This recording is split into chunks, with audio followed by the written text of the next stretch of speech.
Hello, I'm Sanjeev Galati, and I'm a heart failure transplant physician at the Sanger Heart Vascular Institute, which is part of Atrium Health.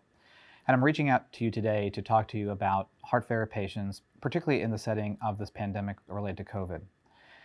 I think all of us are aware of the risk of COVID and have done an amazing job at trying to socially distance, maintain patient safety. And a lot of the hospitals for a long period of time have reduced their admissions to the hospital, and physicians like yourselves and ourselves have tried to avoid having patients come unnecessarily to the office. One thing that has also become clear with local as well as national data that many patients who are in need for cardiovascular care are avoiding the hospitals and doctor's office, and we know that's detrimental to their long-term and short-term health. And wanted to reach out to you today and let you know that we're here to help and support you in this endeavor of taking care of those complex heart failure patients. When we think about heart failure patients, a lot of this can be medically managed and is done every day in your offices. However, when patients reach a certain point, advanced therapies such as transplantation and mechanical circulatory support should be thought about.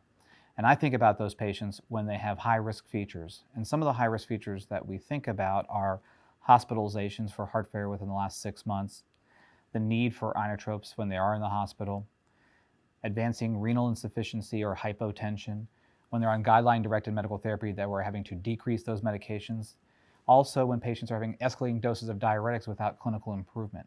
Those are just some of the features that we think about that should tell us that a patient is in danger and we should consider things such as transplantation or mechanical support. During this COVID experience, we have been fortunate enough that we have continued to transplant and implant mechanical support, and we've done about 17 cases with excellent outcomes, and we feel very comfortable in our protocols and procedures to keep those patients safe and get them through these really high-risk procedures. We wanted to let you know that we're here to support you, and if you have those patients that you see in your office, that we feel free to contact us. We will help take care of those patients. And in terms of us taking care of those patients or evaluating them, we really have changed our process to make it easier and safer for the patients. The first way we do this is by having offices that are conveniently located in North and South Carolina to make it easier for those patients to travel. But during the pandemic in particular, we have escalated our virtual support. And what do I mean by virtual support? We are able to do office visits with a board-certified cardiologist, our transplant VAD team, to talk to those patients in their home through virtual technology. That allows us to do the virtual connection, evaluate those patients to make sure we think that they're an appropriate candidate before we bring them to an office or to a hospital to get testing and go through that evaluation.